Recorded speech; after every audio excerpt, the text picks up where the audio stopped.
भारत और इंग्लैंड के बीच Oval test match अब रोमांचक मोड़ पर पहुंच चुका है। मैच के 2 दिन का खेल खत्म हो चुका है और अगर हम मौजूदा स्थिति की बात करें तो भारतीय टीम फिलहाल लीड में है और इसका बड़ा श्रेय जाता है टीम के युवा बल्लेबाज यशस्वी जायसवाल को। वही जायसवाल जिनकी बल्लेबाजी को लेकर के पिछले काफी दिनों से चर्चा हो रही है कि बल्ले से रन नहीं आ रहे हैं। हम जायसवाल की बल्लेबाजी में बात करेंगे और बात करेंगे प्रसिद्ध कृष्णा और सिराज की शानदार गेंदबाजी के बारे में भी। मेरे साथ सुकांत है। तो सुकांत, सबसे पहले तो जरा अपडेट हम अपने दर्शकों को दे दें कि भारतीय टीम जो है फिलहाल लीड में है। 52 रन की अहम लीड उनके पास हो चुकी है और ये लीड तब है जब इंग्लैंड ने पहली पारी के लिहाज में 23 रन की लीड हासिल कर ली थी। यानी कि टीम की बल्लेबाजी काफी आक्रामक नजर आ रही है और बड़ा श्रेय यशस्वी जायसवाल को जाता है। बिल्कुल, क्योंकि यशस्वी जायसवाल ने उसी अंदाज में बैटिंग की जिस तरह से इंग्लैंड ने उन्हें रास्ता दिखाया है। मैं यही मानूंगा रास्ता दिखाया, क्योंकि आज अगर आप देखो कि इंग्लैंड ने जिसमें बैटिंग करनी शुरू की थी, वो इतना पहले सेशन में पता ही नहीं चला इंडियन टीम को कि करना क्या है। मतलब एक विकेट पे 109 रन, और वो भी एक विकेट जो मिला था वो फेंक के गए थे बेन डकट।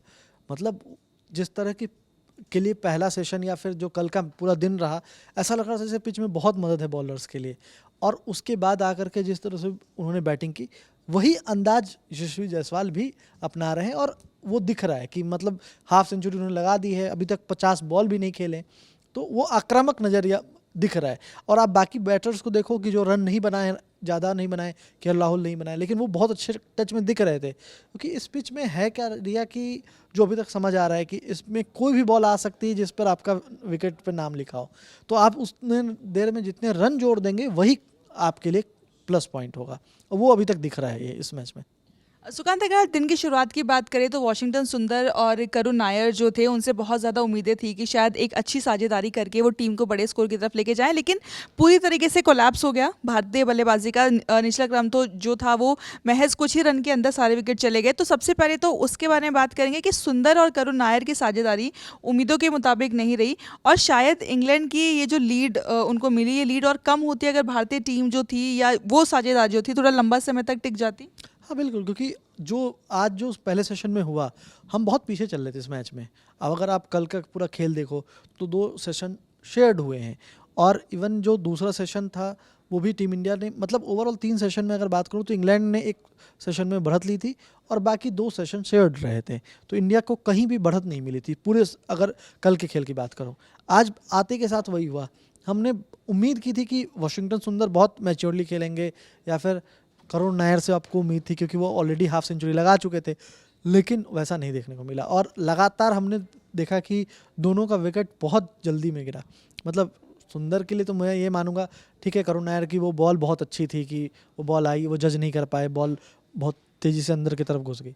लेकिन जो सुंदर वाली बॉल थी उस पर मुझे लगता है कि वो विकेट फेंक के चले गए। तो ये एक चीज़ थी जो उस समय निराशा हुई, क्योंकि यार लग रहा था कि हम इस मैच में, कि दूसरे कोई बैटर, आप इस मैच में आपके पास शार्दुल ठाकुर नहीं थे, तो आपको पता था कि इसके बाद कोई बैटर नहीं है। तो इस लिहाज से मुझे लगता है कि जो टीम इंडिया को बढ़त मिलनी चाहिए, मतलब 250 रन भी कम से कम बनाना चाहिए था, वो नहीं बनाए। उसी के कारण से आपने 23 रन की लीड दी। मैं इसमें बहुत श्रेय दूंगा हमारे बॉलर्स का। भले उन्होंने इस मैच में बैटिंग से कुछ भी योगदान नहीं दिया हो, लेकिन जो बॉलिंग जिस तरह से वापसी की खास करके, क्योंकि अगर आप देखो पहले सेशन, मैं यही आपसे पूछने वाली थी कि अगर हम लोग भारतीय गेंदबाजी की बात करें, क्योंकि इंग्लैंड की टीम जो बल्लेबाजी करने के लिए आई, तो जैसे अभी आप बता रहे थे कि बहुत अटैकिंग खेल था उनका। पहले विकेट के लिए 92 रन की साझेदारी जो कि दिख रहा था, ऐसा लग रहा था कि जितनी मुश्किलें भारतीय बल्लेबाजों को हो रही थी, इंग्लैंड उतनी ही आसानी से इस पिच पर जो है वो खेलता हुआ नजर आ रहा है। प्रसिद्ध कृष्णा और मोहम्मद सिराज, इन दोनों का स्पेल जिसने इंग्लैंड की टीम को 247 पर रोका, ताकि इंग्लैंड की जो लीड थी वो इतनी बड़ी नहीं हो पाई कि भारत पूरे मैच में उसको चेस ही करता रहे। तो उन दोनों की गेंदबाजी स्पेल के बारे में क्या कहेंगे, खासतौर पर तब जब टीम में आपको मालूम है कि जसप्रीत बुमराह जैसे आपके जो सीनियर गेंदबाज है जो कि लीड करते हैं आपके तेज गेंदबाजी अटैक को, वो इस मैच में नहीं थे। देखिए मुझे ऐसा लगता है सिराज जब भी बुमराह नहीं खेलते हैं वो एक अलग ही लीडरशिप रोल में होते हैं, और वो आज लीडरशिप सूट करती है उनको। हाँ बिल्कुल, क्योंकि जब वो बॉलिंग अटैक को लीड कर रहे होते हैं तो आप उनका परफॉर्मेंस लगातार आप उठा करके देख लीजिए, वो बहुत ही अलग दिखते हैं। और आज वो, क्योंकि ना एक वो अपने ऊपर प्रेशर लेते हैं कि हाँ आज जो वो जिम्मेदारी है वो मुझे निभानी है। अगर आप देखो टॉप जो विकेट्स जो जिस समय ज़रूरत थी टीम इंडिया को, क्योंकि 109 रन की जब साझेदारी हुई थी, प्रसिद्ध कृष्णा को बहुत बुरी तरह से मार पड़ रहा था, और यही हाल सिराज का भी था। लेकिन जब विकेट आकाशदीप ने वो ब्रेक थ्रू दिलाया, उसके बाद पहले सेशन के बाद इन्होंने एक बार रिकैलिब्रेट किया है, जो एक गलती हुई कि, क्योंकि अगर आप एक्सपेक्ट नहीं कर रहे थे कि आप अचानक से पहले सेशन में 20 मिनट के भीतर में चारों विकेट गंवा दोगे, और 20 रन के अंदर में आपने चारों विकेट गंवा दिए।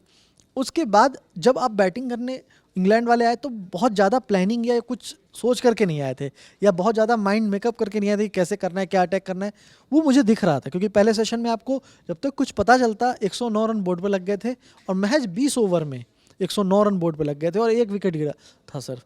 तो उस जो आप बोल रहे हैं कि लग रहा था कि एक वापस से वही जो हमने लॉर्ड्स में, मतलब ऐसा नहीं हो जाए मैनचेस्टर वाली हालत कि आप फिर चेज ही कर रहे हो पूरे अंतिम दिन तक, आप बस किसी तरह से मैच बचाने जा रहे हो। तो मैच जीतने के लिए आपको 10 विकेट चाहिए थे, वो बहुत इंपॉर्टेंट था।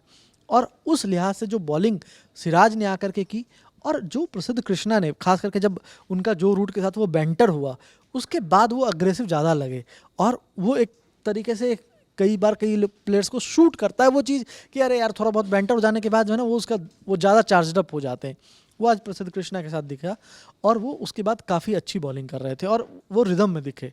तो ये जो चीज़ थी कि लगातार उन्होंने 3-4 विकेट निकाले, फिर लास्ट में सिराज ने 1 विकेट निकाला। और क्योंकि क्रिस वोक्स, जिनके बारे में हमने बात नहीं की, क्रिस वोक्स इस मैच में नहीं थे, तो इसलिए वो बैटिंग करने तो नहीं आने वाले थे।